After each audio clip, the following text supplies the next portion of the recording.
guys, sa video ito, ang gagawin natin is magpapalit tayo ng brake pad at saka i-machine shop natin yung rotor ng brake. So yung brake hub kailangan i-machine shop natin. So tara, samahan niyo ako. Ito guys yung papalitan natin, Chevrolet Cruze 2012. Pareho rin siya ng 2010. So kailangan natin ng tools ng 19 at kailangan natin baklasin yung nasa loob. So tara, ito yung mga tools na kakailanganin natin. Yan. So ang una natin gagawin is i-jack natin yung taas, lagyan natin ng jack at tatanggalin natin yung gulong.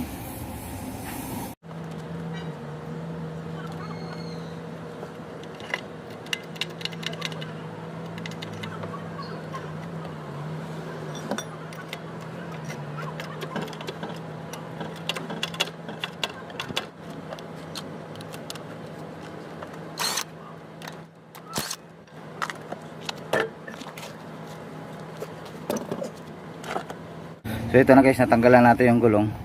So kailangan natin ng tanggalin to.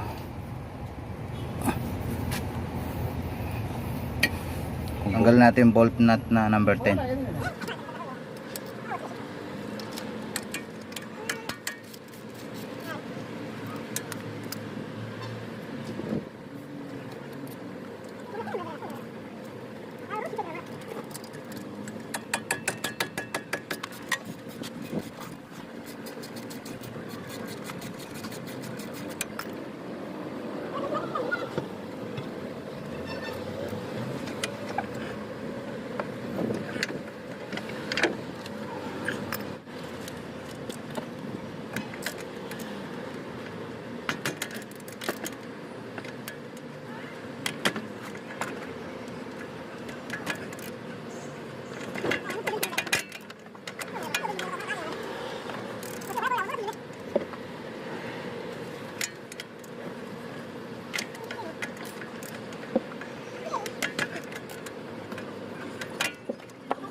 So ito na guys yung natin.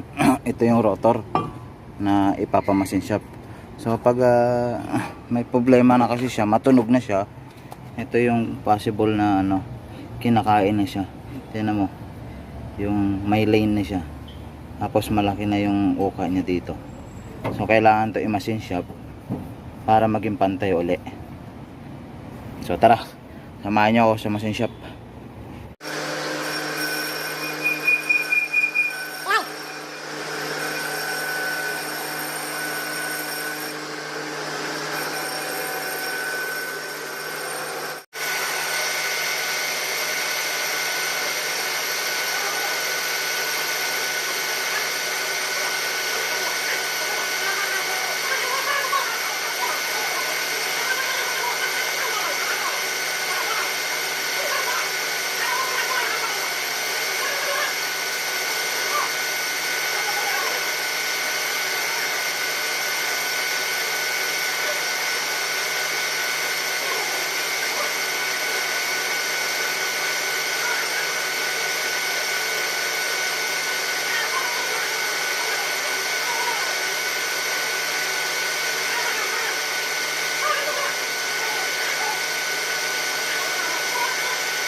So guys, ito na yun, malinis na siya. So guys, ito na yung galing sa machine shop. So malinis na siya at fine na yung niya, wala na siyang guhit-guhit. So tara, kakabit na natin.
So yun guys, kung anong ginawa nyo dito sa, kung alam man nyo inunan nyo, yung left, kung sa left ang inunan nyo, same din yung sa right ng pagtanggal at pagbaklas. So makatulong ako sa sa DIY nyo. Salamat. Kung nagustuhan nyo yung video ko, paki-comment at saka paki-share at paki-like at subscribe na rin. Salamat.